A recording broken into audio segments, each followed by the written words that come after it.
Hello students, welcome back. आप कैसे हैं? अच्छे होंगे। हम आपको एक बहुत ही इंपॉर्टेंट डेरिवेशन करा रहे हैं जो एग्जाम में इस बार आने की 100% उम्मीद है। प्रकाश विद्युत प्रभाव से संबंधित है। इसमें आइंस्टीन का प्रकाश विद्युत समीकरण क्या है उसका डेरिवेशन पूरा हम आपको समझाएंगे और वो एग्जाम में जरूर आने की उम्मीद है पूरी। तो चलिए शुरू करते हैं।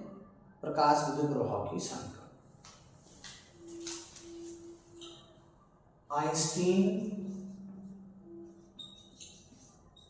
की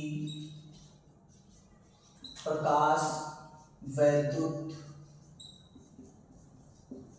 समीकरण। आइंस्टीन की प्रकाश विद्युत समीकरण क्या होती है, इसको जानने से पहले जो आइंस्टीन है उन्होंने अपने जो सिद्धांत की व्याख्या की वो क्वांटम सिद्धांत के आधार पर की। तो उन्होंने ये बताया कि जो प्रकाश चलता है वो ऊर्जा के बंडल सा पैकेट्स के रूप में चलता है और इन बंडल सा पैकेट्स को क्या कहा जाता है? फोटॉन अथवा क्वांटा कहते हैं। एक फोटॉन की जो ऊर्जा है वो एच होती है, जहां पर एच क्या है? Planck constant. ये है आपका प्लांक नियतांक और न्यू जो है प्रकाश की आवृत्ति है। प्रकाश की आवृत्ति,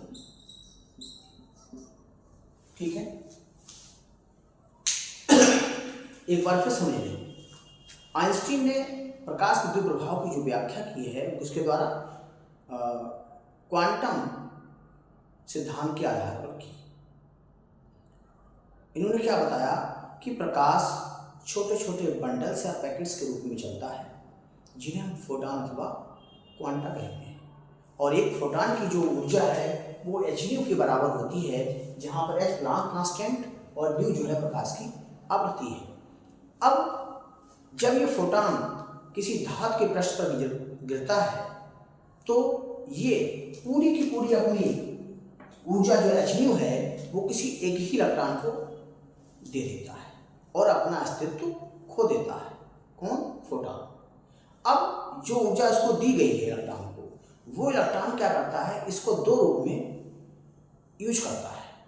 एक तो वो ऊर्जा जो है उस इलेक्ट्रॉन को उस पृष्ठ से उत्सर्जित होने के लिए जरूरत होती है, दूसरा उसकी गति ऊर्जा में खर्च हो जाती है। तो इस प्रकार से हम कह सकते हैं जो एच ऊर्जा दी गई इलेक्ट्रॉन को तो दो रूप में खर्च होती है। एक तो क्या है? उसको उस पृष्ठ से निकलने के लिए गतिजा रूप में, दूसरा उसकी जो है इलेक्ट्रॉन को उत्सर्जित करने के लिए। तो दो रूप में ऊर्जा इसकी जो है वो खर्च होती है। अब आपको पता है अच्छी तरह से कि यहाँ पर किसी भी इलेक्ट्रॉन को किसी भी पृष्ठ से निकलने के लिए कम से कम जो ऊर्जा आवश्यक होती है वो कार्यफलन कहलाती है। और ये ऊर्जा किस आवृत्ति पर उत्पन्न होती है? वो आवृत्ति आपकी न्यू जीरो है, जिसे हम देहरी आवृत्ति कहते हैं। अर्थात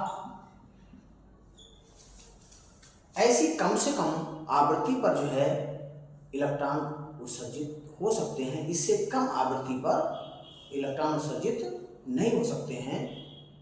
और उस समय जो ऊर्जा रिक्वायर होती है वो आपके कार्यफलन W कहलाती है। W बराबर होता है h0, ठीक है। तो आप समझ गए कि एक तो इलेक्ट्रॉन उत्सर्जित होने के लिए, दूसरी उसकी गति ऊर्जा के रूप में वो आपकी फोटॉन की ऊर्जा खर्च हो जाती है। तो यहाँ से हम देख सकते हैं जो कुल ऊर्जा है फोटॉन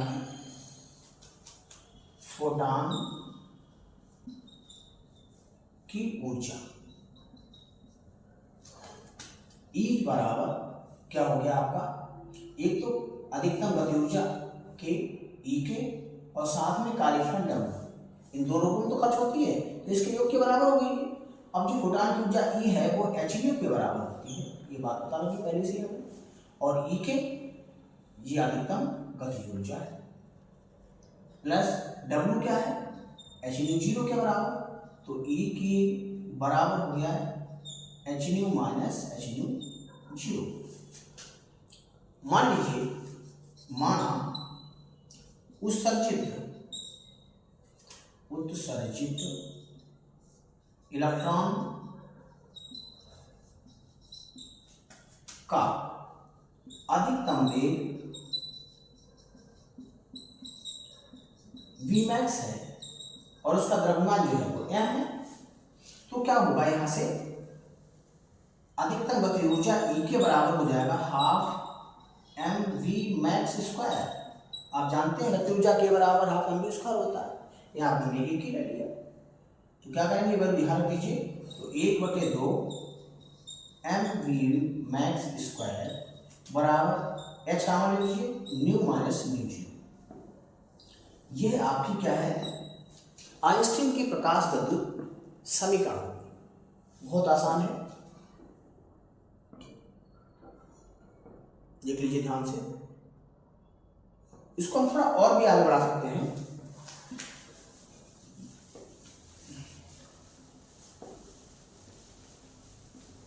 देखिए कैसे बढ़ाते हैं, हम जानते हैं न्यू बराबर क्या होता है सी अपॉन लैम्डा।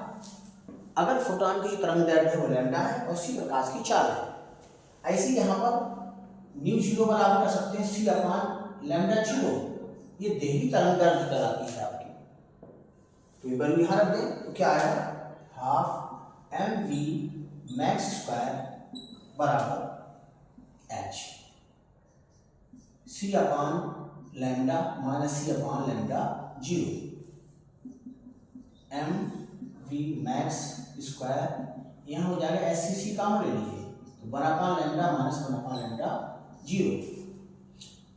इसको और बढ़ा लो एलसीएम लेकर, तो ये आ जाएगा एच सी, इसकी लैम्डा जीरो माइनस लैम्डा बटे में आपका हो जाएगा लैम्डा जीरो। इस तरह से आप ये देख रहे होंगे कि समीकरण तरंगदैर्घ्य के फॉर्म में भी आ गई। कभी कभी ये सिद्ध भी करा लेता है कि सर सिद्ध कीजिए कि आइंस्टीन की प्रकाश गति समीकरण इस ये है, प्रूफ कीजिए। तो स्टूडेंट्स ये परीक्षा के लिए बहुत इंपॉर्टेंट, इसे बहुत अच्छे से तैयार कर लें आप।